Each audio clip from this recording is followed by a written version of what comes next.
Ayan, hello dun sa nagkaka-crush sa akin. So, hindi ko na lang babanggitin yung pangalan. Okay, so alam mo na kung sino ka.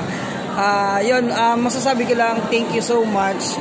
Kasi, yun lang, thank you so much. Tapos, sana makilala kita or kayo. Kasi meron din nagko-comment sa akin na iba na ano, yun nga, crush na crush daw, ganun. So, natutuwa ako kasi kahit pa paano, na-appreciate yung ginagawa kong, yung pinaghihirapan ko sa pagsasayaw ko. So, yun, yung mga nagko-comment sa akin sa Facebook, sa TikTok, sa YouTube. Thank you so much sa inyong lahat. Normal naman magka-crush, diba? So, yun, masaya ako dahil napapansin nyo ako, diba?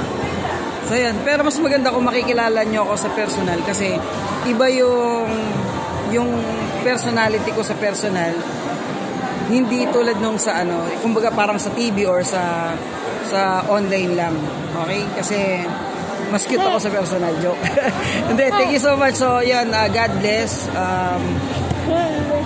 Yun lang masasabi ko. Thank you at patuloy nyo akong suportahan.